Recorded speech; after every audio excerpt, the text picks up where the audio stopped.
자, 그러면 이제 그 세종 정책을 넘어가기 전에 거기 이제 태조 정책 부분에서 좀 약간 오타가 있어가지고 좀 수정을 할게요. 161페이지에 보면 그 군사제도 해서 중앙군 개편 내용 있죠. 그래서 12대 14도 개편한 다음에 판이 그 상흥 군부사 이렇게 했는데 제가 좀 잘못 말한 것 같은데 이게 오타예요. 판이 흥상군부사 이렇게 고치세요. 그 앞에하고 똑같아요. 근데 제가 잘못 쓴 거예요. 판이 상군부사에 그 판이 흥상군부를 만들고 그 거기에 부사를 둔 거죠. 판이 흥상군부사 이렇게 써야지 맞아요. 그래서 오타 좀 수정해 주시고. 자, 그러면 세종 시대를 넘어갈게요. 세종은 이제 그 태종의 세 번째 아들이죠. 원래는 이제 세자를 양녕대군을 했다가 이 사람이 이제 뭐냐면 또 주색에 좀 빠지고 어디다 여자 이제 유부녀도 건들고 등에서 이제 미움을 샀어요. 그래서 그 태종이 보기에는 이게 수성으로서 이제 군주가 아니다. 그래서 그 뭐냐면 딱 보니까 세종이 딱 꽂힌 거야. 그래서 택현이라는 논리로 택현 아시죠? 현명한 군주를 선택한다는 논리로 해갖고 선택된 사람이 세종이에요. 그래서 이제 이 세종이 이제 즉위를 했는데 세종 1년부터 4년까지는 태종이 정치했다고 보시면 돼요. 그 태상으로서. 그래서 실제로 그 세종의 정치는 4년 이후부터의 정책이죠. 자, 이 사람은 유교적 왕도 정치를 이제 포방을 했다. 그래서 의정부 서사제도를 이제 실시했죠. 이 부분은 나중에 좀 얘기를 할게요. 예. 그다음 왕권과 신권의 조화, 유교 문화의 발전, 정통 문화를 정리했고요. 이 사람이 업적 중에 이제 왕도 정치를 구현하기 위해서 집현전을 설치했죠. 처음엔 학문적 목적에서 출발했다가 나중에 정치기구로 발전하게 되는데 이 집현전에서 이제 담당했던 게 되게 많아요. 경영이 있어. 경영은 그 뭐 하는 거냐면 왕하고 신하들이 서로 간에 그 학문적 논의를 했던 것이 경영이에요. 예. 그래갖고 이게 이제 고조시대에도 있었던 제도거든요. 근데 고조시대는 뜸했다가 그 제도화된 것이 세종 이후 때라고 보시면 돼요. 예. 되게 왕들은 경영에 참여한 걸 별로 안 좋아했어. 왜냐면 이 자리는 노대신들이 앉아가지고 왕들 보고 꼰대질 하는 자리예요, 한마디로. 예. 그러니까 별로 안 좋아했는데 세종이라든지 그 다음에 영조 같은 왕은 되게 좋아했어요. 이 경영을. 근데 연산구나 이런 것들은 싫으니까 뭐죠? 세종은 폐지시켜 버렸죠. 예. 그래서 이제 경영 정치를 했다. 이 경영 부분 나중에 또 얘기하고요. 그 다음에 서연을 담당했다. 서연은 왕세자를 교육시킨 게 서연이죠. 그 다음에 이제 사가 독서제들을 운영했는데 사가 독서제들은 그 관료들이 이제 학문을 재충족하기 위해서 유급 후과 제도를 준 거예요. 그래서 이제 자신의 집이나 그 사찰 이런 데에 가서 경전을 연구하도록 이제 집현저 학자들에게 이런 걸 줬어요. 근데 이제 나중에 이제 그 성종 때 들어가면 집에서 공부하니까 제대로 안 된다. 그래서 먼저 관리 감독을 해야 되겠다 해서 호당이다 해서 용산에 독서당을 만들죠. 독서당을 만들고 거기서 하다가 나중에 정조 때 무슨 제도 바뀌냐면 초계문시 제도 바뀌어요. 그래서 초계문시 제도의 기원이 됐던 것이 그 사가 독서제다. 이렇게 이제 보시면 돼요. 그래서 요때 사자는 줄사자예요. 그래서 가자는 후가 가자죠. 그래서 후가를 내렸다. 그래서 후가를 내려서 집에서 독서를 하도록 한 유급제다. 안신년제다. 이렇게 보시면 돼요. 자, 그 다음에 이제 집현전에서 제도 문물 역사를 연구를 했고요. 그래서 이제 고려 시대사를 정리했고, 제지, 의학서, 농소편찬, 한글창제를 했다. 근데 주의할 건 집현전에서 한글창제를 한 건 아니에요. 보조해줬다. 이렇게 보시면 돼요. 한글창제 누가 친의했죠? 세종대왕이 한 거예요. 이건요. 그 다음에 간쟁기구, 정치기구 나중에 바뀌죠. 그래서 이게 나중에 들어요. 원래는 이제 집현전 학자들은 학문만 하도록 돼 있어요. 그래서 다른 부서나 이런 데 가지 못하도록 이렇게 했거든요. 그래서 기피 부서였어요. 이 부서가. 왜냐면 요직을 못 가니까. 그런데 이제 나중에 문종, 단종 왕이 등장하면서 정치 기구화 되기 시작해요. 이게 왜 정치 기구화 되냐면 그 당시 그 집현전은 왕권을 원래 강화시키기 위해서 만든 기구예요. 신권 강화가 아니라.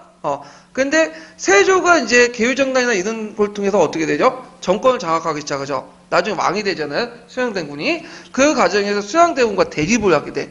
그러면서 무슨 기구가 바뀌냐? 정치 기구가 돼. 요때 대립한 이유가 뭐냐면 신권을 내세우기 하는 것보다는 왕권 강화예요. 근데 충성의 대상이 다르죠. 여기에서는 세조를 충성하는 게 아니라 누굴 충성한 거예요?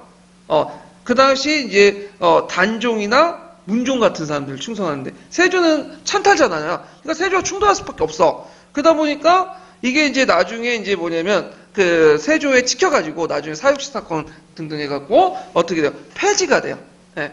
그래갖고 이제 여기에서 지편전서쯤 왕권의 유명무시다 이렇게 적어놨는데 이거는 이제 통념적인 관점이고 실제로는 지편전은 왕권 강화하고 연결돼 있어요. 왕권 강화. 근데 나중에 이제 세조하고 뭐냐면 싸우는 과정에서 뭐냐면 세조에서 폐쇄가 된 거죠. 예, 이렇게 좀 기억을 해두시면 되고요. 그래서 결국에는 이제 세조와 충돌을 하게 되고 사육시 사건 지편제 폐지가 되죠. 왜냐하면 사육시의 상당수가 어떤 사람이에요? 지편제 출신자들이잖아요. 그 다음에 이제 홍문관을 나중에 설치해서 지편적 기능을 대신했다. 홍문관을. 그래서 홍문관이 설치된 건 언제 때죠? 성종 때죠? 성종 때. 자, 그래서 이 내용들 이제 보시면 되고요. 그 다음에 거기 이제 유교윤리를 보급하기 위해서 사부학당제를 실시했고 종종 5부학당을 사부학당으로 바뀌죠. 상강객실도를 이제 보급했죠. 유교윤리를 보급하고. 그래서 예전에 상강생실도 관련돼 갖고 시험을 나왔어요. 이건 나중에 좀 풀어보겠지만. 자, 그 다음에, 통론에는 국조 5대를 실시했다, 간행했다, 이렇게 나오거든요? 이건 잘못된 거예요. 통론책 읽어보면, 국조 5대가 세종시대 때 만들어졌다고 그래요. 이건 잘못된 거고, 그 전 시간에 얘기했지만 언제 만들어진 거지, 이건? 성종 때 만들어진 거예요. 검색하면 금방 나와요. 그래서 가끔씩 통론을 읽다 보면 틀린 내용 좀 있어. 이게. 그래서 이걸 골라서 읽어야 돼요. 예, 비판적으로. 그래서 세종은 이렇게, 유교윤리를 널리 보급시키려고 했다. 심지어는 친형제도를 실시하려고 했어. 그 당시에 친형이 그렇게 일반화된 제도가 아니거든요. 중국 제도인데 그래서 최초 자기 딸에게 공주의 친형을 하도록 했어요. 근데 왕실에서 처음에 이제 친형을 했지만 널리 보급되진 않았죠.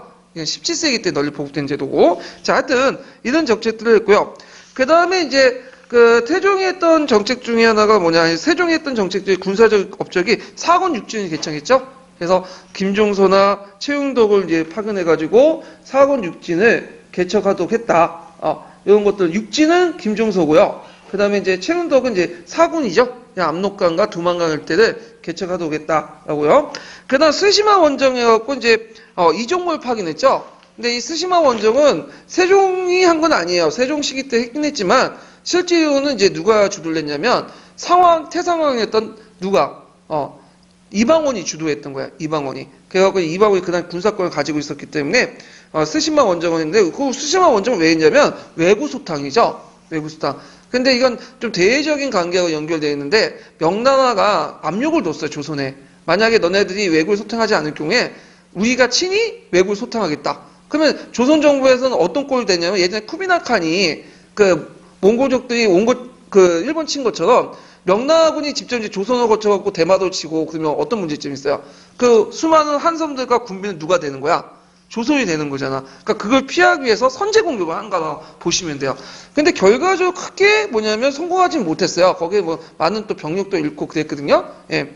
그래갖고 일단 하다가 나중에 이제 스시마 그 도주가 와가지고는 항복하고 이제 미안하다고 하니까 이제 받아주고 그랬는데 그때 뭐 스시마를 경상도로 편입하자 그런 것도 있어. 왜냐하면 스시마 그 도주가 와가지고는 스시마를 조선에 갖다 바치겠다. 그래서 경상도 편입하자 이런 논의가 있었는데 이건 잘 안 됐어. 만약에 그때 들어왔으면 어떻게 됐어요? 우리 땅이 됐겠죠. 스시마가 대마도가. 자, 그래서 이제 이런 것도 있고 그 다음에 의창제를 실시해 빈민규자를 했고 이건 고조시대의 그 제도를 그대로 이어받았다 보시면 돼요. 그 다음에 제인과 하척들을 양민화시켜서 이들을 뭐라고 칭호를 줬죠? 백정이라는 칭호를 줬죠. 근데 이 사람이 정착생활 제대로 못했어. 원래 해다가 나중에 이제 어쩔 수 없이 그냥 천민을 만들었어. 원래는 양이나 시키려고 했던 거예요. 그래서 예전에도 얘기했지만 제인과 하척들을 이제 양이나 시켜갖고 뭐냐면 호족에 집어넣으려고 했는데 이 사람들 이동생활이 너무 많아. 한국에 정착을 못해. 그러다 보니까 결국엔 포기해버리고 천인을 편제를 했어요. 그래서 이때부터는 백정의 의미가 바뀌어졌다고 했죠. 어떤 의미로? 처음에는 어떤 특정한 군역을 짊어지지 않는 사람을 국역을 짊어지지 않는 사람을 백정이라고 했는데 이때부터는 뭐야? 이 하척과 제인들을 백정이라고 한 거야. 그래서 원래는 백정 안에 하척과 제인이 같이 있었어요. 근데 이제 시간이 나면서 제인이 밖으로 나와버린 거죠. 그래서 백정이 무슨 의미야? 하척의 의미가 된 거고 제인은 또 다른 계층이 된 거야. 천민 계층이. 자, 그 다음에 이제 이 사람은 또 장영실 같은 이제 뭐냐면 그 천인인제를 발탁했죠. 네. 물론 끝이 안 좋았죠. 자경시대는 나중에 가마 만들다가 그 가마가 이제 무너지거든요. 부러지니까 그걸 계기로 해서 파면당하고 그랬는데, 이 사람이 원래 천인 출신, 노비 출신이었다가 나중에 이제, 양이나 되죠. 버스까지 받았던 사람이에요, 이 사람이. 네. 그 다음에 사법제도를 개선했죠. 그래서 사형수 복신제를 도입했다. 사형수를 이제, 할 때는 2번, 이렇게 이제 했죠. 그래갖고 이제, 보통 이제 2번, 도입을 해서 1번 지방 관찰사가 결정하고, 마지막에 최종적으로 왕이 결정해요. 왕이. 자, 그 다음 토지 세제 개혁을 했는데 공복3조서를 설치하고 전쟁3조서를 설치해가지고 뭐 공법 같은 걸 만들죠. 이건 나중에 좀 설명할게요. 이거는 경제사 할 때. 그 다음 간습도감을 만들어갖고 박영에게 악을 담당하고 당악을 정리하도록 했다. 여기에서 악은 음악이죠. 그래서 음악을 상당히 중요시했는데 왜 중요시하냐면 예와 악은 뭐 하는 거예요? 성리학이 상당히 중요해요. 왜? 사람의 어떤 심성을 도양하는, 그 심성을 수양하는 방법으로서 상당히 중요한 그 수단이거든요. 그래서 그 당시 이제 그 세종도 이 악에 대해서 관심이 있었어, 음악에. 그래서 친히 자기가 이제 정감보다는 악보 있죠, 악보 같은 것도 만들고, 그다음 여민락 같은 이제 뭐냐면 노래도 만들었어요. 들어보면 좀 재미도 없는데 하여튼 여민락이나 정감고 같은 악보도 만들고요. 그다음 박연에게 악과 당악을 정리했는데 이때 악은 뭐죠? 악은 일단 이 악은 우리나라의 고유한 음악이에요. 악은 우리나라 고유한 음악. 당악은 뭐예요? 당악은 중국의 음악이에요. 네, 중국의 음악. 그래서 악과 당악을 이제 정리를 했다. 이렇게 이제 보시면 될 것 같아요. 예. 그래서 이제 이런 내용도 이제 기억을 해두시면 되고, 그 다음에 이제 제가 말을 잘못했네. 당악은 중국의 음악이고요. 악은 뭐냐면 주나라 음악이에요. 예, 그걸 내가 잘못했어. 예, 그래서 악은 이제 주나라 음악. 그다음 당악은 당은 이제 중국풍이죠. 그래서 중국의 음악이야. 예전에 송나라 당나라 시대 때 음악 있죠. 명나라 때 음악을 보통 총칭해서 그냥 중국의 음악을 당악이라고 해요. 예, 그다음 악은 이제 송나라 때 들어온 주나라 음악을 대성악이라고 했거든요. 그걸 이제 악이라고 하는데, 실제로 그 당시 주나라 음악을 알겠어요? 그러니까 이제 주나라 음악이라고 생각한 걸 이제 받아들인 거야. 이게 악이고, 그리고 한악이라고 있어. 한악. 한악이 뭐냐면, 그게 이제 고유한 음악이야. 우리나라 고유한 음악 한악이라고 하거든요? 근데 실제로 이때 정리한 악은, 예전에 주나라 음악을 정리한다고 하지만, 실제로 한악을 정리한 거라고 보시면 돼요. 그러니까 우리나라 그 악은 주나라 중국에서 그대로 받아들인 건 아니라, 그걸 기반으로 해서 한악을 거기다 플러스 시킨 거야. 예, 그렇게 정리하시면 돼요. 예. 자, 그래서 이제 이렇게 악을 정리했다.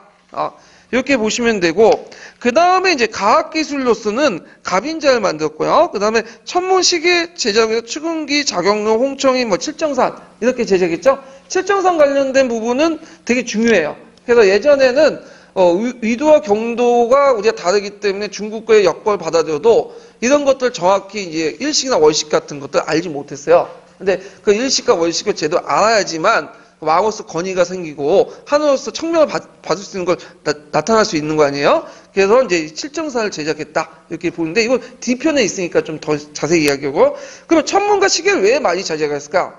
왜냐하면 두 가지 이유인데 왕은 하늘의 명을 받았죠. 하늘의 명을 받았기 때문에 절기나 시간을 누구한테 알려줘야 돼? 백성들에게 잘 알려줘야 돼. 그 다음에 두 번째로는 농사를 짓기 위해서는 뭘 해야 돼? 시간과 절기를 제대로 알아야 되겠죠. 그러니까 이제 이런 것들이 필요했던 거예요. 그래서, 이런 거와 연결시켜서 이제 보시면 될 것 같고요. 자, 그 다음에 이제, 요와 관련된 총괄평가 문제를 잠깐 풀어볼게요. 총괄평가. 자, 거기 44페이지 풀어볼게요. 44페이지, 1번 문제 볼까요? 1번 문제.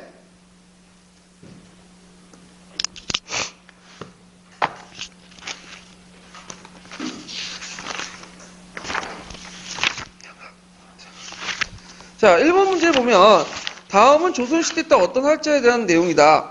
이 할자의 조판 방식의 특징을 사수해 보시오. 이렇게 있는데 여기 보면 이제 앞에는 이제 세종 때 얘기를 쭉 하고 있는데 그래갖고 이제 세종 이후에 이제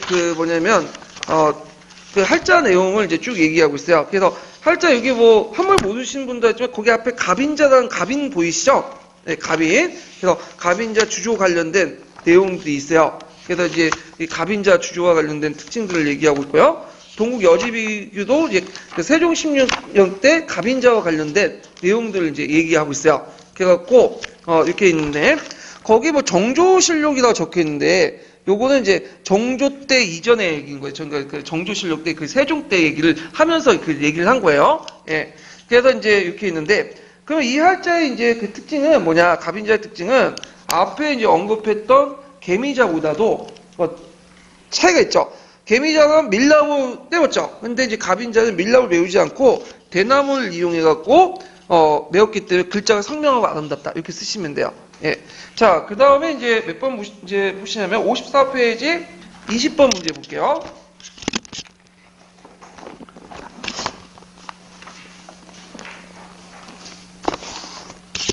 자, 54페이지 20번 문제를 보면요. 다음에 가해 제도를 실시한 목적을 서술해보고 조선시대 때 이 제도가 적용되지 않는 대상을 써보시오. 그래갖고 이렇게 했는데 경관과 외관 잠깐만 이건 아닌데 제가 잘못 적었는데 이게 몇 페이지야?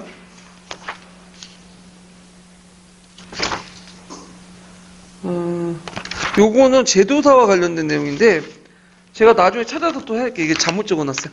예, 나중에 이거 풀어보고요. 예, 그럼 다시 이제 세조 때 정책을 넘어갈게요. 자, 세조 때인데 세조 중간에 누구 있었죠? 문종하고 예, 그 다음에 단종이 있었죠. 예, 문종은 그 세종의 적장자죠. 그래서 세종이 말년에 되게 고생을 해요. 여러분도 알다시피 세종은 좀 뚱뚱하고 고기도 좋아하고 걸어다니는 이제 뭐냐면 또 종합병원이나 할 만큼 온갖 성인병을 다 갖고 있는데 은근히 오래 살았어. 50대 죽었거든요. 이 사람이. 그 말년에 되게 고생했는데 말년에 이제 좀 쉬고 있을 때 대리청정했던 사람이 누구냐면 문종이에요. 그래서 세종의 많은 업적 중에 상당히 문종의 업적이 많아요. 근데 문종은 즉위하자마자 2년 만에 그냥 죽어버린 거야. 그래서 어린 단종이 즉위하게 되죠. 근데 이제 단종이 뭘 알아? 그러니까 이제 주변에 이제 항복이나 김종서 같은 사람들이 이제 농단을 하고 왕권을 위협하고 대신들 권한이 커지니까 그때 이제 수양대군이 쿠데타를 일으켰죠.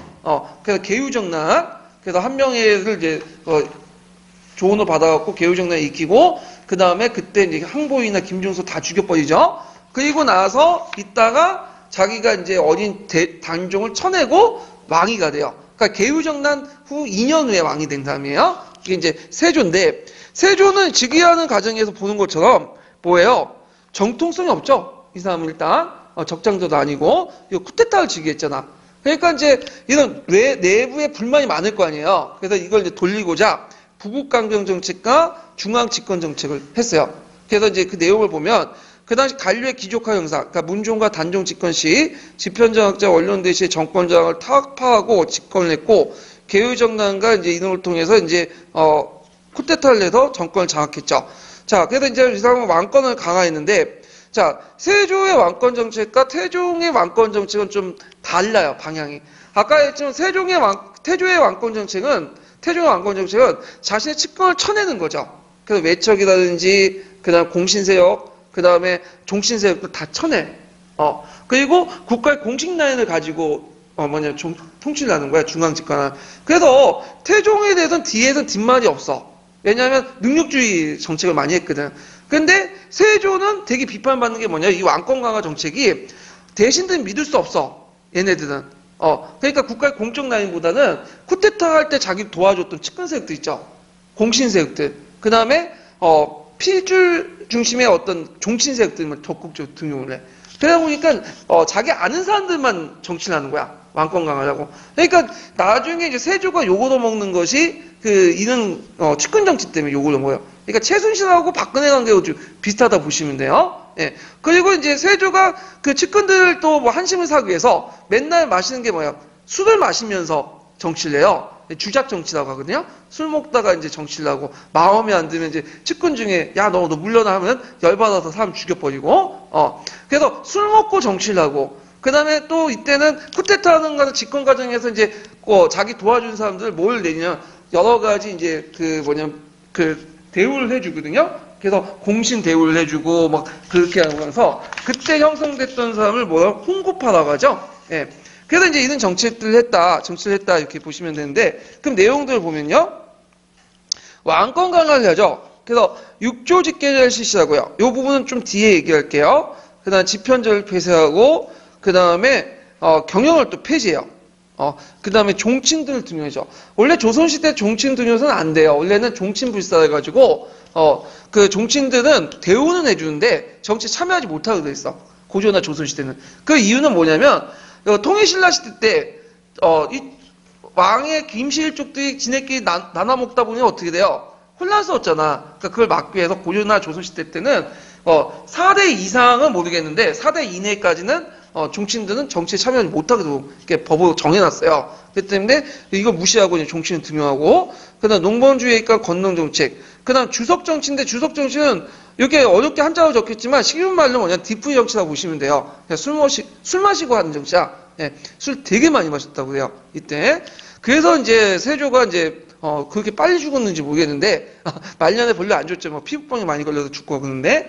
자, 그 다음에 부국강경 정책들 보세요. 국방력 강화 정책 보면 보법, 진간체제, 직접법, 오의제 하나하나 중요하죠. 다. 이건 나중에 좀 얘기를 하고요. 편찬사업 보면 경국대전이 시작됐죠.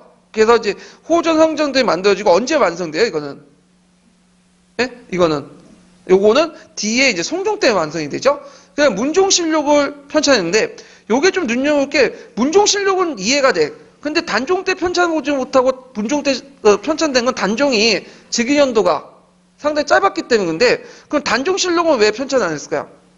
단종실록은 그때 편찬 안 했죠. 그때는 노상군 일기라고 노상군 일기만 편찬한 거야. 그러다 나중에 숙종 때 노상군이 뭘로 등업되죠? 단종이라는 묘를 받게 되면서 이 노상군이가 뭐가 된 거야? 단종실록이 된 거야. 예, 그 당시에 그냥 노상군 일기라고 했어. 문종실록만 편찬한 거죠. 예.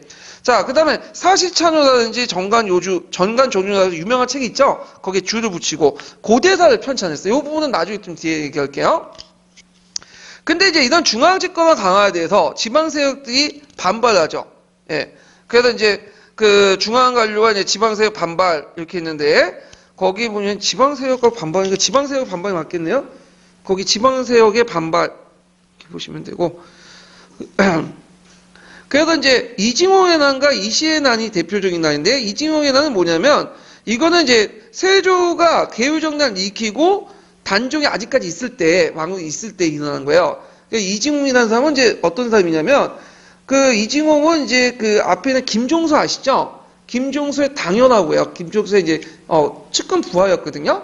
그래서 이제 김종서가 이제 그 한경도를 개척할 때 이징홍하고 같이 했어요. 근데 김종서가 이제 중앙정계에 이제 들어가고 나서 이 한경도 지역, 한경도 관찰소를 이징홍이 하고 있었는데, 그때 이제 그 세조가 집권하고 나서 그 김종서를 죽였잖아요. 근데 이징홍이 남아있는 거야. 이징홍을 계속 남겨뒀다간 위험하겠다. 왜냐면 이징홍은 누구하고 친해요? 김종서 라인이거든요. 그래가지고 이징홍을 집권하자마자 파면시키고 새로운 관찰사를 임명한 거야. 근데 그 관찰사를 이제 임무 교대하는 과정 이징홍이 좀 이상한 거야. 그 당시에 계율정당에서 손품을 못 들었거든요. 왜 갑자기 나를 불렀을까? 보통 김종서가 끝까지 남아서 지키라고 했는데 이상하니까 알아보니까 쿠데타가 일어난 걸 이제 알게 된 거야. 그러면 이징호 입장할 때는 서울에 돌아가면 어떻게 돼요? 자기 죽는다는 걸 알죠. 에라 모르겠다 하면서 그 새로운 관찰사를 죽여버리고 자기가 이제 거기에서 쿠데타를 일으키고 대금한제라고 칭해요. 금나라 예전에 황제다. 그래서 그 주변에 여진족도 있죠. 여진족들이 금나라 이제 숭배하고 그랬잖아요. 그래서 여진족 끌어들이고 하면서 했지만 문제는 이제 일어나자마자 이제 중앙군이 파견되니까 그 부하들에 의해서 죽게 돼요. 예, 하여튼 그 이징홍의 난이 있었다. 이거는 그 세조가 이제 쿠데타를 일으키고 이제 세조 즉위 이전에 있었던 사건이고요. 그 다음에 이시의 난이 있어. 이시의 난은 세조 13년에 있었는데 이거는 뭐 때문에 일어났냐면 여러 가지 요인이 이제 겹쳐서 있는데, 일단 한경도에 대한 지방차별. 그래서 그 당시 한경도라고는 한길도라고 했거든요. 그래서 이제 한경도와 평안도 같은 사람들은 그 이동이 그 금지돼 있어. 그래서 밑에 항해도 지역 밑으로 내려가지 못해요. 그리고 여러 가지 버스에도 차별이 있었고, 그 다음에 토관제도 폐지가 있는데, 이 토관제도 폐지는 뭐냐면 원래 이제 한경도 평안도 지역에 이제 그는 오품 이하는 누굴 임명했냐면 수령직을 누가 임명했냐면 그 당시 한경도 토인들 호족세력들이니까 이제 유지들을 임명했어요. 일단 토착세력들을 수령을 임명을 하는 제도인데 이걸 폐지시킨 거야. 근데 왜 폐지시켰냐면 이건 이제 요거 연결시켰는데 한 명이나 이런 그 뭐냐면 홍고 세력들 있죠. 이 세력들이 자기 일가 친척들을 이제 뭐 간직에 임명하려니까 자리가 없는 거야. 그러니까 어디에 임명해야 돼? 한경도 평안도 지역에 임명하니까 기존에 있는 토관들 다 폐지시키고 그 자리 누굴 임명한 거죠? 자기 측근들을 임명한 거야. 일가 친척들. 그러니까 기존에 토관으로 있던 수령지가 있었던 그 이 유역 지방 유지들이 어떻게 돼요? 불만을 살 수밖에 없겠죠. 이런 것들. 그 다음에 이제 이런 중앙집권 제체의 반발. 특히 이제 호패제도에 관련돼서 불만이 많아. 호패제도는 좀 설명할 필요가 있는데, 조선 전기 때 호패제도를 좀 많이 널리 하려고 했어. 호패제도는 여러분도 알다시피 성인 남자들에게, 호패를 차도하는 거죠? 호패들, 성인 남자들에게. 신분에 상관없이 위로는 관리부터, 아래는 노비까지 다 차도했어. 왜 호패제도를 쳤냐면, 국역에 동원하려고. 국역에. 특히 뭘 동원하려고? 군역에 동원하려고 한 거야. 그래서 그 당시에는 우리가 이제 사람이 태어나면 일단 뭘 해요? 동사무소 가서 출생신고를 하죠. 출생신고를 하면 여러 가지 혜택이 주어지잖아요? 일단 가족수당도 나와, 그 다음에 여러 가지 복지수당도 나와, 그 다음에 온갖 의료 혜택도 주어지고, 그 다음에 불주사 같이 이제 몇 개는 주사는 의무적으로 맞잖아요? 예. 근데 그 당시에는 출생신고를 하면 하나도 안 주어져. 뭐만 주어져? 권리는 없이 의무만 주는 거야. 세금만 더 걷어들이는 거야. 그러니까 사람들이 출생신고를 안 해요. 특히 성인 남자애기가 태어나면 아예 안 해. 그러니까 이제 그 국가 입장을 때는 누가 있는지 모르는 거냐. 성인 남자가 있어야지 파악해야지만 군역자원으로 이렇게 해가지고 할 수 있는 거 아니야? 그래갖고 사람들에게 이제 호패를 차도록 명령을 해요. 그래서 이제 가다가 호패를 찾는지 않는지 불신 검문하는 거야.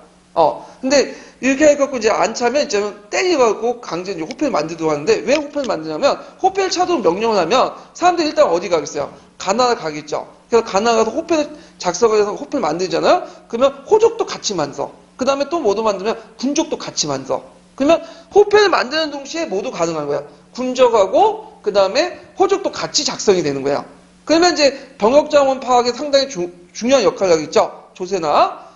그리고 만약에 호패를 안 차고 다니면 이제 불신검문에서 두들겨 패면 어쩔 수 없이 이제 호패를 차도록 이렇게 했는데 이게 이제 뭐냐면 특히 한경도 지역에서 불만을 사게 된 거야.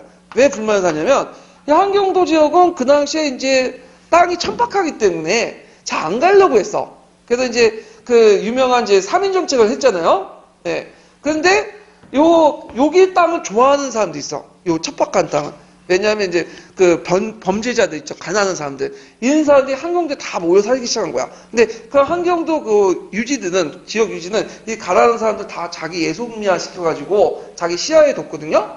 근데 갑자기 호패제도 실시해서 군역장으로 징발한다고 하니까 자기들 밑에 있는 지금 숨어있는 예민들이 다 밝혀내는 거 아니야.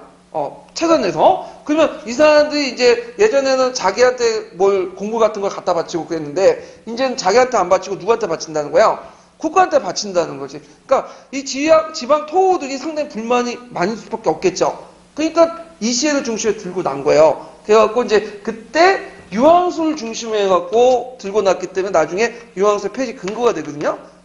그래서 이 시해 난이 일어나니까 이 난은 상당히 오래 갔어요. 이재용 난 금방 지나버렸는데 이시훈은 한경도를 완전 휘젓고 다녔어 그냥. 결국에는 이제 세조가 지방감과 통제가 안 되니까 전국의 팔도에서 경로를 다 집결시켜갖고 이시의 난을 간신히 진압을 했어요. 예. 그래갖고 하여튼 그 이시의 난이 이제 이런 식으로 해갖고 진압을 했다 이렇게 좀 기억을 해두시면 돼요. 그로 호패제도는 성종 때 폐지시켜버렸어. 왜냐면 사람들이 너무 반발이 크니까. 그래서 호패제도를 하려다가 너무 반발이 크니까 이제 뭐냐면 폐지시켰다 이렇게 보시면 되고요.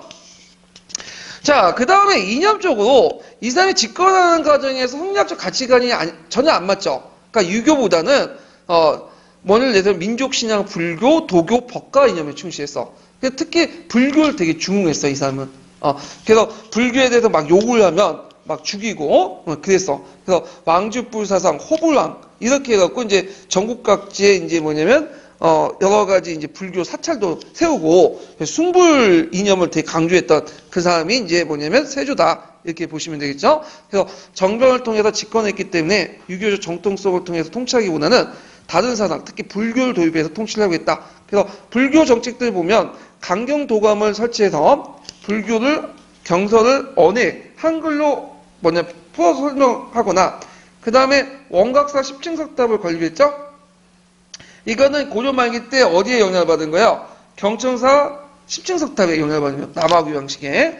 그 다음에 이제 이런 것들 이제 보시면 되고, 결과적으로 집권 과정에서 공을 세운 사람이 여러 가지 공작도 받고, 그 다음 공신대우 받고 하는 과정에서 이들 중심으로 무슨 파가 형성됐죠? 훈구파가 형성돼요. 그래서 이 훈구파들이 이제 보통 공신 책봉을 받으면 공신 대우만 받는 게 아니라 명예가 주어진 뿐만 아니라 뭐도 주어져요. 노비나 토지나 여러 가지 재물도 같이 주어지거든요.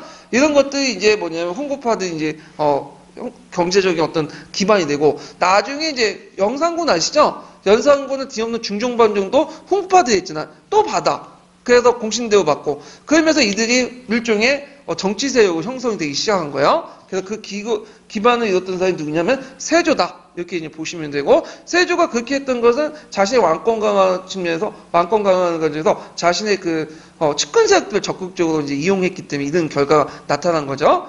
자, 그래서 요 내용들 좀 기억을 해두시고, 세조의 정치는 예전에 객관식 기출문제 한번 나왔어요. 그러면 관련된 내용들을 한번 파악해 볼게요. 몇 번을 보시냐면요. 이게 몇 번이야? 62페이지 보세요. 62페이지.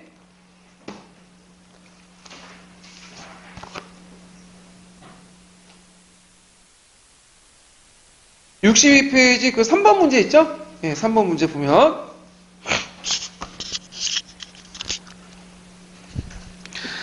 자, 세조의 집권식 정치에 관한 설명 옳지 않은 것은 이렇게 했는데, 자, 직전법을 실시하여 관리대 경제력을 약화시키려고 했다. 맞죠? 이건 직전법 부분은 나중에 좀 얘기를 하고요.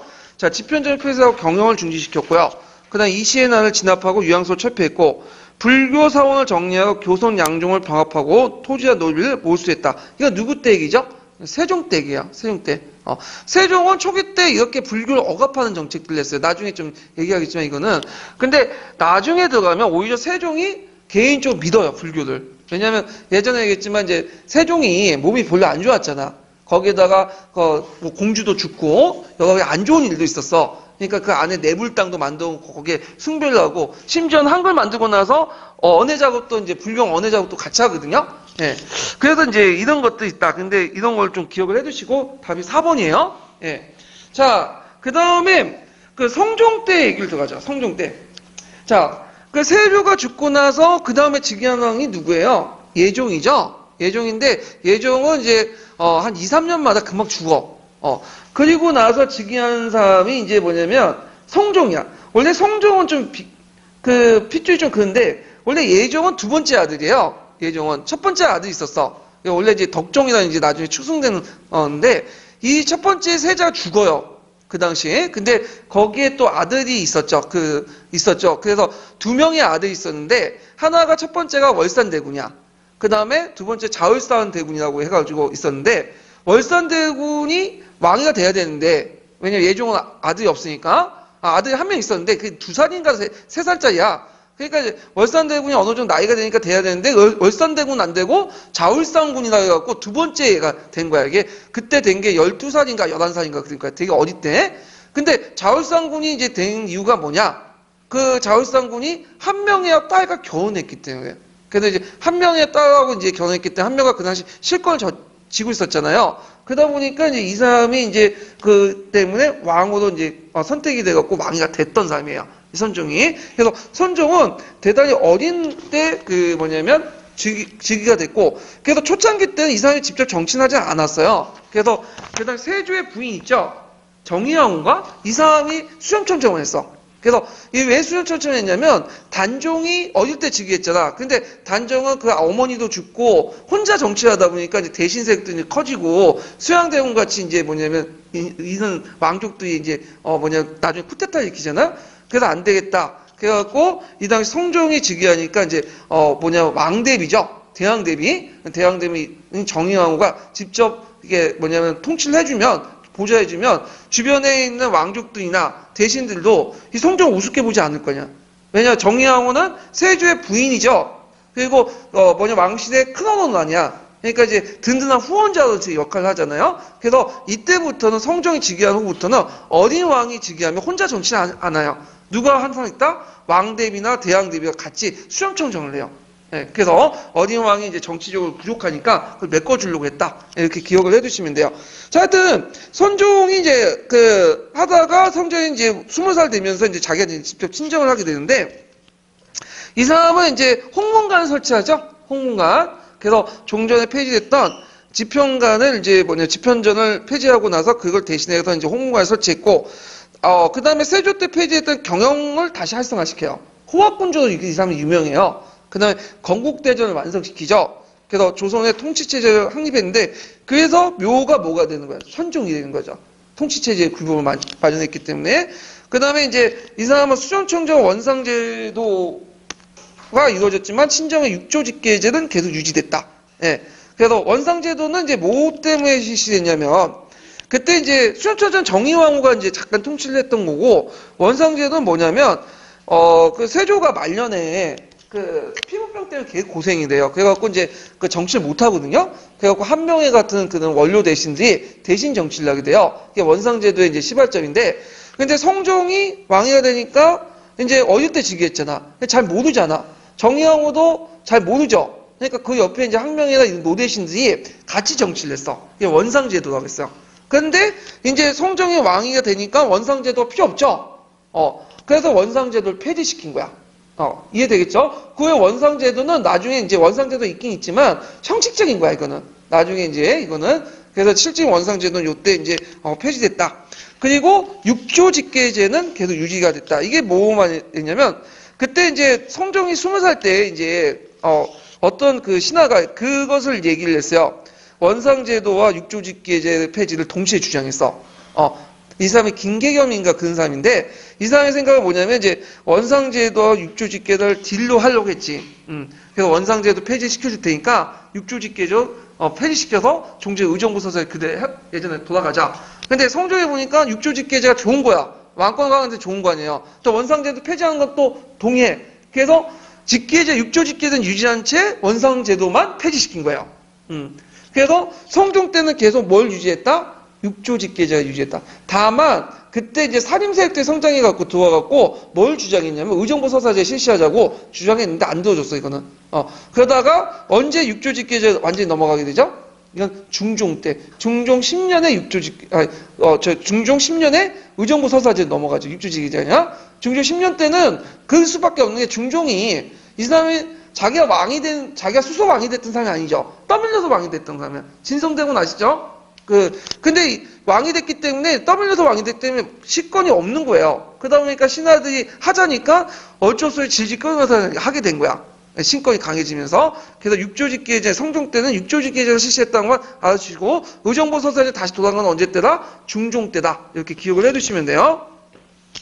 그 다음 선종은, 홍보세력들이 너무 강하니까, 지방의 초야에서 살림세력들을 적극적으로 등용했어. 특히 3사를 중심해가지고. 그래갖고 이제 홍보세력들과 살림세력들 균형을 하고 문물제도를 정비하고요. 그 다음에 언론을 활성화시켰죠. 언론을. 그래서 이제 대신 그 3사들의 언론 활동을 상당히 존중해주고 쓴말이라도 그냥 들어줬어요. 예. 그래서 예전에 이제 세조 때 같은 경우에는 뭐 3사들 비판하면 잡아서 족쳤는데 그런 행위는 안 했어. 예. 그러면서 언론이 활성화되기 시작했다.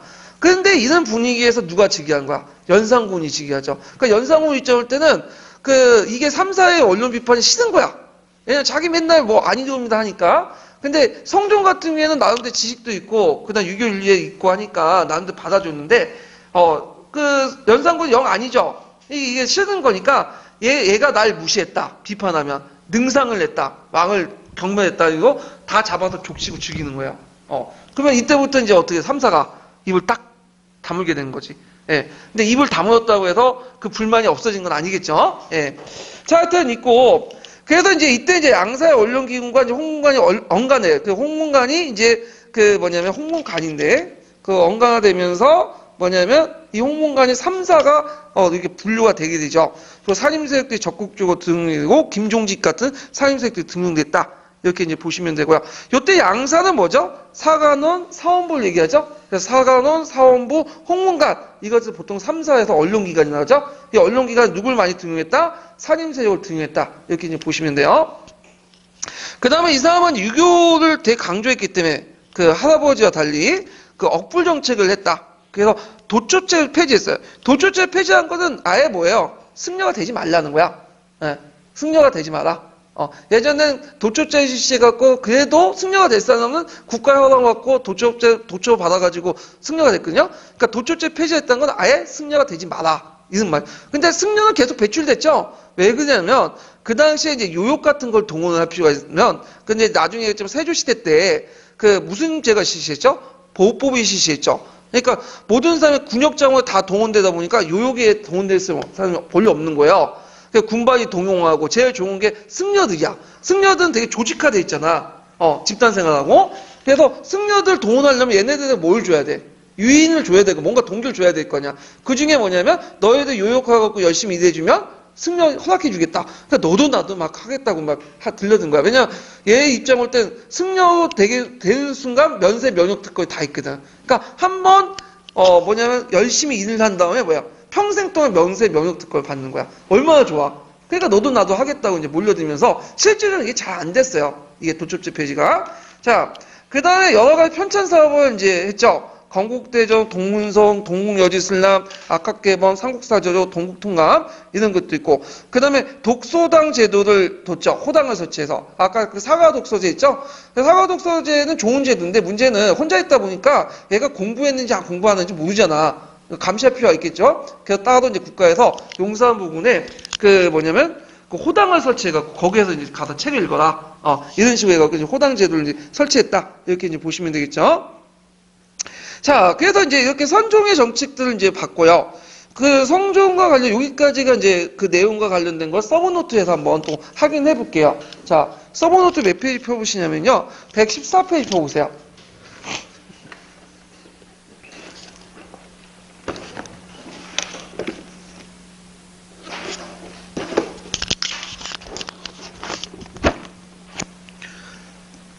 아이고, 잠깐만요.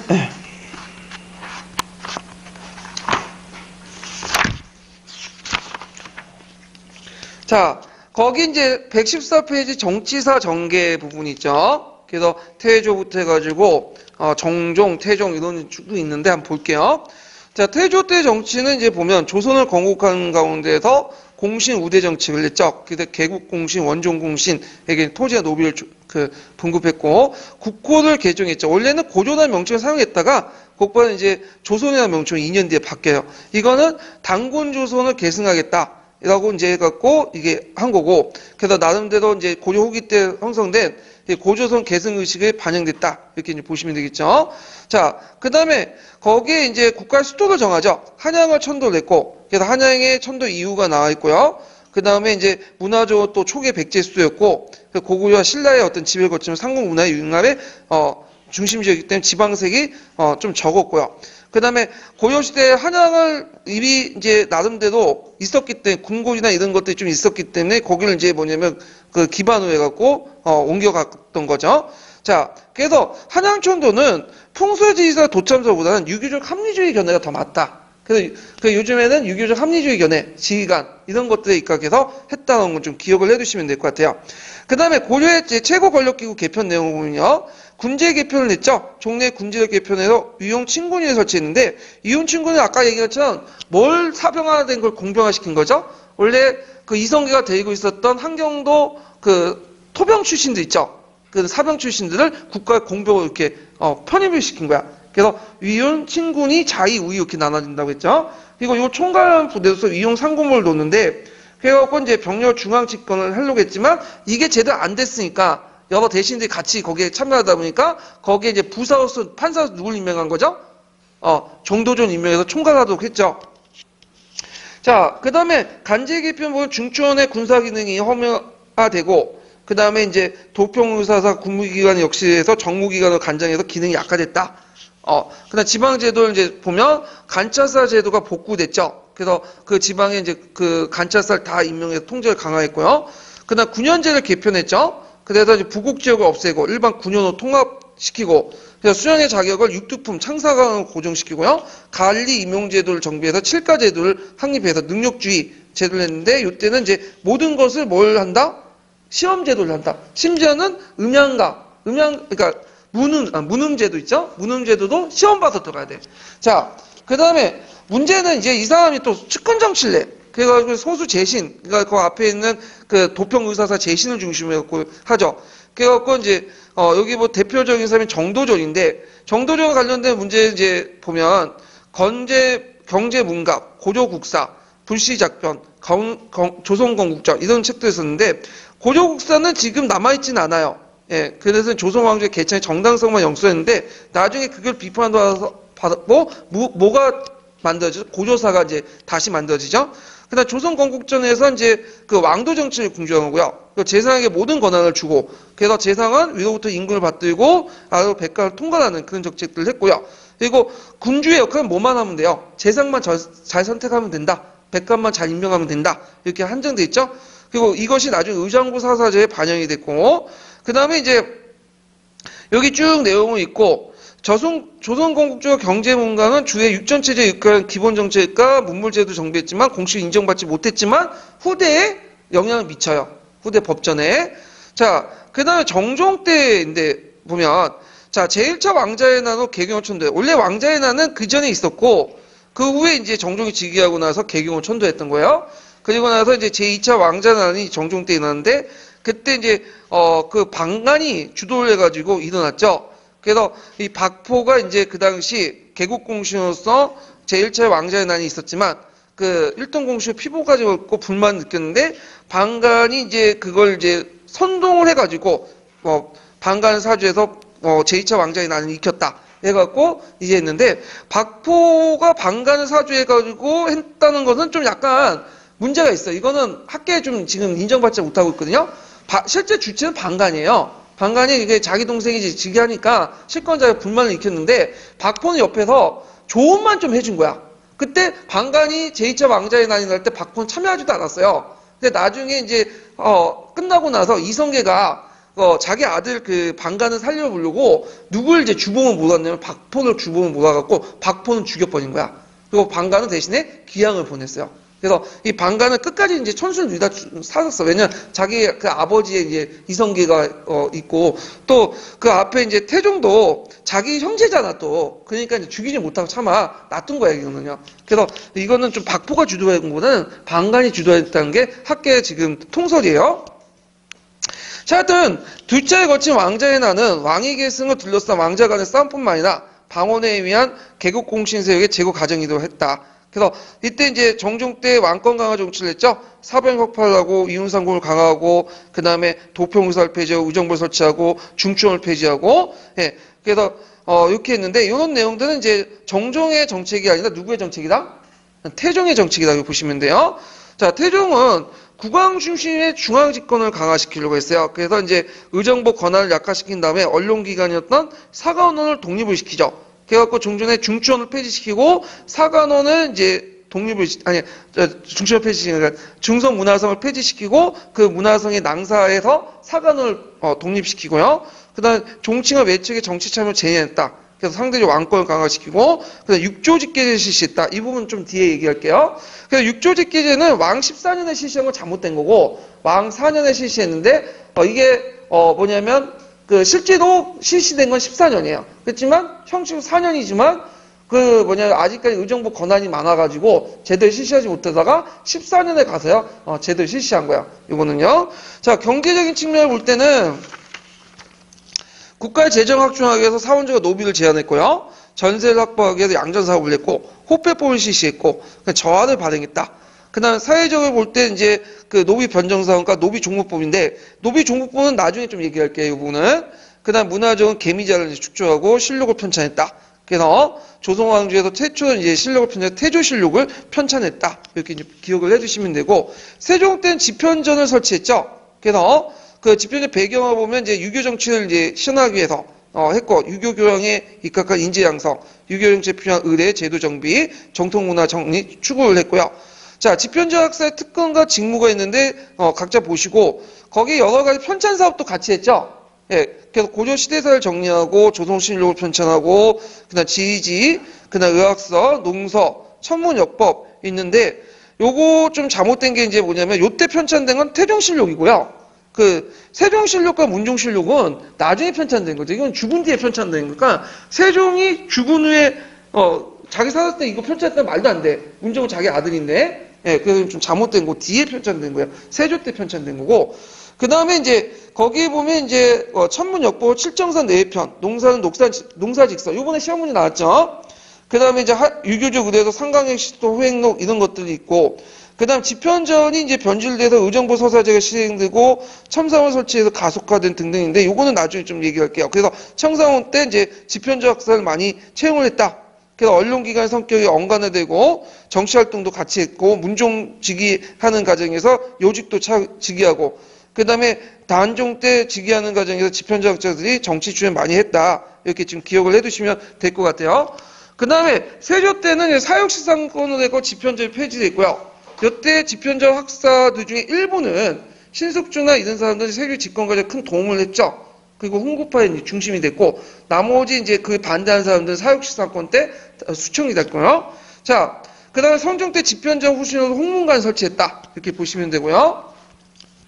자, 그 다음에 이제 유교정치에 이제 해가지고 시험 부분에서 이제 이 부분은 역대 정책 초기 때 내용을 얘기한 거예요. 이제 특정 왕이 아니라 태조 때부터 해서 그 당시 이제 그 성종 때까지 정치 부분 있죠. 그걸 주제별로 묶은 거예요. 그래서 여기에도 볼 것은 이제 뭐가 있냐면 그 뒤에 불교 정리 관련된 부분만 좀 보시면 될 것 같고요. 그 다음에 문학 부분에서 이제 음악 정리, 간습도가 맡아서 악악, 당악 이런 것들, 정간볼 상관하는 그 내용과 칠정사 내외편 이런 것들 정리했다고 보시면 되고 그 다음에 세조 때 정치를 보면 계유정난 사건, 그 문종이 일찍 죽고 단종이 어린 나이니까 항보인 김종서 같은 것들이 그 뭐냐면 대신들이 정치를 했죠. 항포정사라고 아시죠? 그래갖고 이제 인사권을 장악해갖고 단종이 이제 그 인사 추천 올릴 때 단종한테 인사 줄 때 3명을 추천하거든요, 보통요. 근데 3명에다가 뭘 찍어요? 노란 포스틱을 딱 붙여갖고 단종이 얘만 찍도록 만들게 하는 거야. 그래서 항포로 해갖고 정사를 했던 항포정사 유명한 그 일화가 있어요. 하여튼 계유정난을 일으켜서 이제 수양대를 집권하고 나중에 또 그 해가지고 세조가 되고 이때 이제 집권하는 과정이 이징옥의 난이 나왔죠. 자, 그 다음에 이제 그 세조가 집권하고 나서 육조직계제가 이제 부활되고 지편전이 폐지되고 경영이 중지되고 등등 있고 세조는 종친이나 이제 그 공신세력들 적극적으로 등용했다고 했죠. 이런 것들 이제 보시면 되고요. 그 다음에 부국강정체, 오의제, 진간체제, 보호법, 직전법 이런 것들을 실시해서 그 당시 이제 있고 집권에 대한 반발로서 이시의 난이 일어나죠. 한길도 지역을 해갖고 토간 폐지나 이런 걸 해갖고 이시의 폐지 난이 일어나고 결국에 유황수가 폐지됐다. 경제적으로는 호적과 호패법을 강화하고 행간을 해갖고 이제 지출을 해야 해서 그 따라 수입을 정하는 오늘날은 그 제출 양입의 그런 원칙에 따라서 하려고 했고 상평장이 부활됐고요. 문화사업 보면 건국대전 편찬이 시작됐고 동국통과 편찬이 시작인데 이거 다 대부분 언제 완성돼요? 그 손자 때인 성종 때 완성이 돼. 이렇게 이제 보시면 되고 그다음 과학기구로서 이제 인지 구형 같은 것도 제작했다. 그 다음에 성종 때는 유교 정치를 이제 구현하기 위해서 건국대전을 반포했고 지편전을 개성에 홍문관을 설치했고 경영을 부하는데 경영 때 같이 이제 정치를 했기 때문에 경영 정치가 이루어지죠. 그리고 육교직계제가 계속 실행되고요. 사림들을 적극적으로 등용해서 이제 홍구파를 견제하려고 했다. 자, 사림 등용의 목적은 뭐냐면 세조의 국방 강화 정책과 공리주의 통치 정책의 방식의 민심 수습, 그다음 강력한 세력을 포진한 기선, 홍고 대신을 견제, 한미적 유교 정치의 회복 이런 측면에서 그 당시 이제 그 사림들을 적극적으로 등용을 했고 주로 3사에 많이 등용을 했어요. 예. 그리고 그 당시 문화적인 부분은 이제 국왕, 훈신, 사림의 어떤 세력 균형기에서 그 동국통감, 동국여시슬랑, 동문성 같은 것들 편찬했다. 특히 이제 동국통감 같은 거는 팩트는 훈구파들이 기록했는데 거기에 사차는 누가 기록했죠? 체보 같은 사림들이 기록했어요. 그래서 동국통감은 사림하고 훈구가 같이 저수한 거죠. 이런 것들 이렇게 이제 기억을 해두시면 될 것 같아요. 그래서 이제 전반적으로 한번 살펴봤고요. 그러면 다시 넘어가서 이제 뭘 보냐면 정치 운영 원칙과 방식을 볼게요. 조선의 정치 구조에 관련된 것들을 이제 볼게요. 운영 원칙과 방식인데, 조선의 정치 구조는 중앙 정치나 지방 정치 의외로 시험 문제 잘 안 나왔어요. 이거는 고려 시대보다 상대적으로 중요하긴 중요한데 왜 잘 안 나오는지 잘 모르겠는데 이게 잘 안 나오더라고요, 이 부분이. 자, 일단 보면, 자, 거기 보면 조선시대 간품제도를 보세요. 조선시대는 간품과 뭐냐면 간직이 거의 일치해요. 고려시대보다 훨씬 더 명확하죠. 그래갖고 이제 여기 보시면 36개의 계소로 나눠지죠. 그래서 크게 이제 간직을 나눌 때 그 몇 개로 나누냐면 크게 이제 대부와 사, 그다음 당상간과 당상간 이하로 이제 나눠보는데, 먼저 큰 부류 중에 하나가 대부하고 사예요.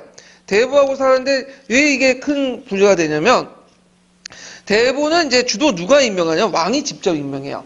왕이. 근데 사는 뭐냐면 그 왕이 형식상 임명하긴 하는데 실질적으로는 누가 임명하냐면 그 각 부에 있는 이제 이조 판서나 병조 판사들이 임명하죠. 그리고 실제로 이조 전량들이 임명하는 것이야. 그래서 이제 뽑아가지고 임명하는데, 대부는 왕이 직접 임명을 하고 거기에 이제 뭘 내냐면 교지를 내죠. 교지 임명장을 왕이 직접 임명하고, 그 다음에 사는 왕이 형식적으로 도장 찍지만 실질적으로는 교첩이라 해갖고 각각의 그 병조 판사, 이조 판사들이 임명을 해요. 근데 실제로 이 사람들을 이제 관리하고 하는 사람은 누구냐면 그 이조 전량하고 병조 전량이야. 그래서 이조 전량과 병조 전량이 상당히 요직인 게 뭐냐면 5품 이하의 간직들은 이 사람들이 거의 임명한다고 보시면 돼요. 되게 실무적인 거는. 그래서 이 사람들은 이제 뭘 하냐면 교첩을 내줘요. 교첩. 예, 앞에는 교지로서 왕이 직접 임명하고, 그 다음에 여기는 교첩으로 이부 판사하고 이조 판사하고 병조 판사가 실제로 내리고 교첩을 임명하죠. 그래서 이제 이렇게 다르다. 그리고 서경은 어디까지 적용되냐면 대부는 적용하지 않고요. 어디까지면 사만 적용돼. 요 5품 이하에만. 그래서 큰 계기가 되는 게 대부와 사, 5품을 기준으로 나눠볼 수가 있고요. 그 다음에 또 하나의 기준이 뭐냐면 당상간과 당하간이에요. 그래서 당상간은 이제 어디까지 당상간이냐 하면 보통 정삼품 상계까지가 당상간이에요. 당상간. 그 다음에 이제 그 당하간은 정삼품 하계까지가 당하간이에요. 그리고 그 당하간도 참상간과 창하간으로 나눠요. 참상간은 창하간 기준이 뭐냐? 정 7품 이하까지는 참하간. 그래서 정 6품까지는 뭐가 되는 거야? 참상간이 되죠. 그래서 참상간은 권한이 뭐냐면 그 왕이 조회할 때 참여할 수 있어. 반응권 없어도. 그 다음에 수령직은 적어도 어디까지는 가야 돼? 참상간은 가야 돼. 그래야지 임명받을 수 있고요. 그 다음에 당상간과 당하간의 큰 차이가 뭐냐? 당상간은 아침에 조회 나갈 때 발언할 수 있는 권한이 있어. 왕 앞에. 그리고 또 하나는 각지의 그 각 부의 장관은 뭐가 되는 거죠? 당상간이 돼야 돼. 어떤 조그만 간청이 부서라도. 근데 당상간이 그렇게 많지가 않거든요. 많이 임명하면 이게 월급도 많이 주고 그러잖아요. 그래서 이제 당상간 수가 적은데, 그러다 보니 겸직하는 제도가 있어요. 그걸 뭐라고 하냐면 제조제라고 해요. 제조제. 고려시대도 있었죠. 그래서 이걸 조선시대 그대로 이어받아서 보시면 돼요. 그래서 고려시대 때는 간품행두제라고 해갖고 불렸는데 이걸 제조제라고 한다. 네, 이렇게 이제 보시면 될 것 같아요. 그래서 이제 이런 식으로 이제 운영이 됐다. 이렇게 보시면 되고, 그 다음에 여기에 또 눈여볼 게 뭐냐면 이제 실직이 있고 그 밑에는 허직이 있고 녹직이 있고 그다음에 무료직이 있는데, 실직은 이제 간직과 관계가 있고 월급을 그대로 받는 거야. 근데 그 실직 중에 이제 뭐냐면 체하직이라는 게 있어. 체하직은 뭐냐면 월급을 받는데 상시적으로 받는 게 아니라 계약할 때만 받아. 주로 기술관이나 통역관이나 아니면 이제 이런 사람들이 줬던 게 체하직이거든요. 그러니까 오늘날 말하면 뭐라고 할까? 비정규직? 비정규직이라고 보시면 돼요. 그 다음에 겸직은 아까 말처럼 다른 간직을 겸직하는데, 겸직할 경우에 월급을 2배 주냐? 그게 아니라 똑같은 월급을 받는데 다만 겸직을 하는 거야. 그런 것들 제조제와 관련된 내용이고, 허직은 뭐냐면 이거는 이제 간직은 있는데 실제 일이 없는 거야. 명예직이에요. 이든지. 그 다음에 녹직은 이제 아까쯤에 이거는 다운 제도인데 이거는 계속 받느냐 아니면 그때그때 받느냐 해서 이렇게 뭐 정규직과 비정규직 이렇게 나누는 기준 하나고, 그다음 목록직이라 갖고 이것도 이제 뭐냐면 실직이 있느냐 없느냐 가지고 이제 얘기를 하는 건데 여기는 이제 특징이 뭐냐면 허직 중에 그 뭐랄까 돈을 받는 사람이 있는데 이 목록직 허직이면서 돈 안 받는 사람도 있어. 이런 사람들 명예직. 그러니까 진짜 명예직이야. 근데 허직은 돈을 받고 아니 허직은 명예직인데 그 중에 허직 중에 돈을 안 받는 사람은 무료직이라고 해요. 대개 허직은 무료직이에요. 근데 일부만 허직만 뭐죠? 돈을 받아요. 네, 녹봉을. 그래서 이제 이렇게 구분한다. 이렇게 보시면 되고요. 그 다음에 이제 간차사는 종 2품이죠. 당상간이고 그 밑에 이제 그 부연, 군륜, 군수, 헐령, 헝감 해갖고 참상간 이사에 이제 수정도 쭉 나와 있고 이건 나중에 좀 얘기하고요. 자, 그래서 관계는 이제 무반과 무반으로 나누고 그 다음에 또 잡직과 토간을 또 구분했고요. 정일품과 정구품에서 18등으로 나누고 6품 이상은 다시 다 상하강으로 구분해서 총 30개 개소로 이렇게 간품을 나눴고 간품에 따른 이제 간직을 일치시키도록 노력했다는 거. 그리고 정일품의 종 6품까지 각각 2개의 개로 분류했죠. 상하로 해갖고 정일품, 상하 이렇게 그랬고 그 다음에 아까 이제 큰 경계가 됐던 것이 종 4품과 종 5품이죠. 대부와 랑으로 구분했죠. 대부는 왕이 직접 임명하고 랑은 실제로는 이주판사와 병조판사가 임명하는데 실무자는 누가 그랬어요? 이주전랑과 병조전랑이라 했죠. 이렇게 이제 구분하시고 되고요. 그 다음 또 하나가 당상간과 당하간인데 자 당상간 얘기를 할게요. 당상간은 정상품의 상급 이상인데 대개 통정대부 이상급. 이 통정대부는 이제 간품의 명칭이에요. 간직의 명칭이 하나. 절충제국은 무반급 이게 이상이죠. 그래서 이제 당상간의 그 내용은 뭐냐면 아침 조회에 나가서 이제 중요 정책을 결정하고 주요 간사의 책임자고요. 그 국왕이 직접 인사권을 장악하고요. 이 당상간 특징이 뭐냐면 순자제와 삼피제가 적용되잖아. 순자제는 뭐냐면 자기가 일정한 근무를 하면 자동 들어오면 되는 거야. 그래서 상피제는 자기 지역, 출신 지역이나, 그 다음에 이제 뭐냐면, 어디에요? 자기 일가 친척에 있는 부서에 임명되지 않는 걸 상피제라고 하거든요? 근데 이거 적용 대상이 아니야. 그래서 이제, 한경도 관찰사는 자기 지역에 임명할 수 있어. 자기가 만약에 이제 양평에서 태어났다. 그럼 경기도 관찰사로 갈 수 있어요. 왜냐면 상피가 적용되지 않기 때문에. 그렇죠. 그래서 퇴직 시에 녹봉이 수여된다. 얘네들은 이제 아까 얘기했지만 무록직이 아니에요. 허직이 주어지고 녹봉도 수여돼요. 오늘날면 공무원 연금도 주어진다고 보시면 돼요. 그래서 모든 권력이 집중돼 있고요. 그 다음에 경간자 제조제라는데 업무의 중요성과 건비의 저작을 위해서 권력의 집중도움을 해서 경간제를 해갖고 녹봉과 가전이 지급되지 않는다. 각 부의 장이 보통 당상관이 있어야 돼. 모든 당상관을 임명할 수 없기 때문에 다른 간직과 겸직을 하게 돼요. 간부 간사하고. 그때는 녹봉이 주어지지 않는다. 이걸 무슨 제도가 했죠? 제조제라고 했죠? 제조제. 예.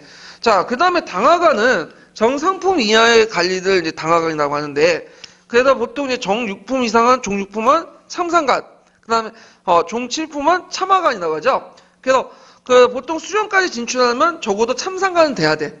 이렇게 해서 있고. 그 다음에 이제 정치구조의 성격을 볼게요.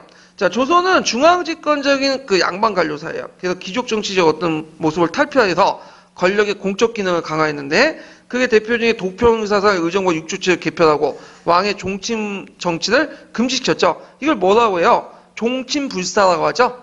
그래서 왕은 4대 안까지는 간직을 갖고 정치에 참여할 수 없어. 그래서 있고, 그 다음에 4대 이상으로 넘어가면 뭐냐면 이제 얘네들은 이제 뭐냐면 우대는 받아. 간직에 진출할 수 있어요. 우대를 받고 간직에 진출할 수 있고, 그 다음에 10대로 넘어가 원손이 돼가지고 이제는 뭐냐면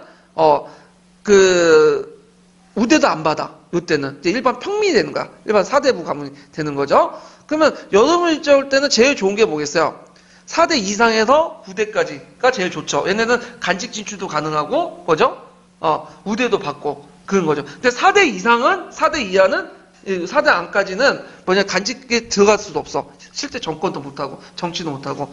그래서 얘네들 중에 이제 종친 중에 놀고 먹는 사람들이 되게 많은 이유가 뭐냐면, 정치를 못하고, 뭐 할 게 없으니까, 하는 짓이 뭐겠어요? 술 마시고 놀다가, 사고 일으키고 그런 경우가 되게 많거든요.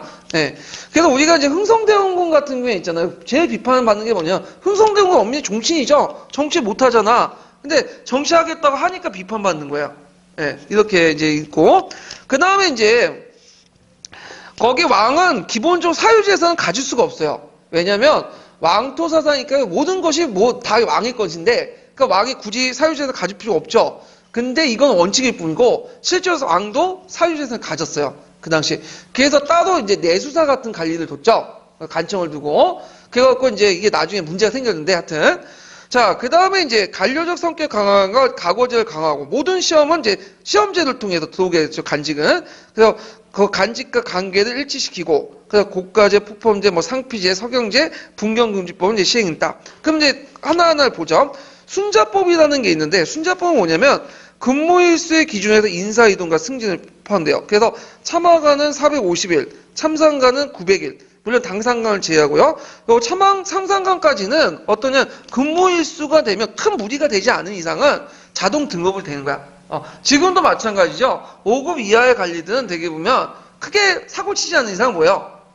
몇 년 근무할 때마다 뭐죠? 등업이 돼요. 그래서 9급이 되게 보면 6급까지 올라가거든요. 크게 무리 없으면. 자, 해갖고 있고, 그 다음에 순자법을 유지하지만 그렇다고 그것만 딱 정해놓고 하는 게 아니에요. 그래서 관리대 근무나 고가 포폼을 해가지고 그것도 이제 뭐냐면 간직을 오르거나 바꾸는데 크게 하는데, 그래서 그러다 보니까 이제 뭐가 문제가 생기냐면 간직과 뭐냐면 관계가 간품 일치하지 않는 경우가 있어. 이게 뭐에 그러냐면,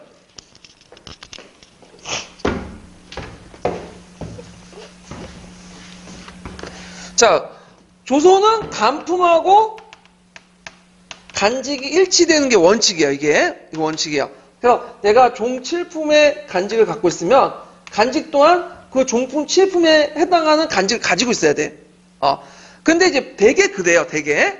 그래서 당하관들은 아까 순자법에서 자동으로 이렇게 기한이 되면 등업이 된다고 했죠? 한 단계씩. 근데 이제 이 당하관이 자동으로 등업한다고 해서 평가를 받는 게 아니라 매번 받아 평가를 받아요. 좀 이따 얘기했지만.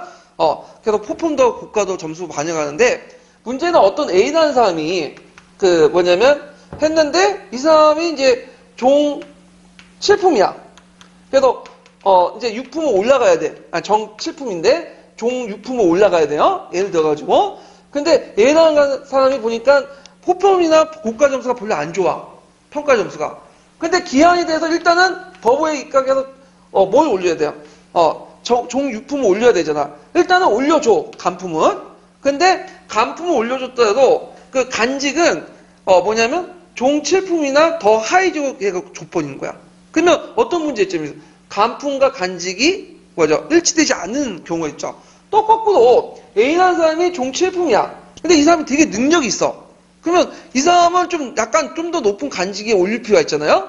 예. 그래서 간품은 그대로 둔 채 뭐만 간직은 높인 차로 임명하는 거야. 그러면 이때도 간품과 간직이 맞지 않을 경우가 있죠. 그래서 이제 이걸 이제 염두에 둬서 행수제를 실시한 거예요. 행수제. 이걸 보완하기 위해서. 이해되시겠죠?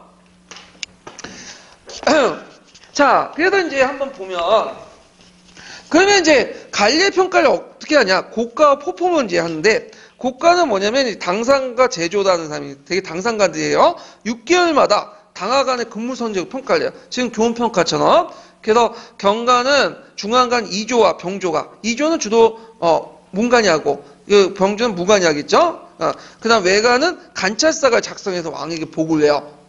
그래서 6개월마다 이제 하는 거고, 그 다음에 이제 이걸 보고 포폼을 해. 그래서 이제 이 고가 점수를 보고 이제 왕이 얘는 올려줘다, 자천해다 이런 식으로 해요. 물론 왕이 집전하는 게 아니라 거기 이제 2조 전략이나 그런 사람들이 하겠죠. 실제는 업무는.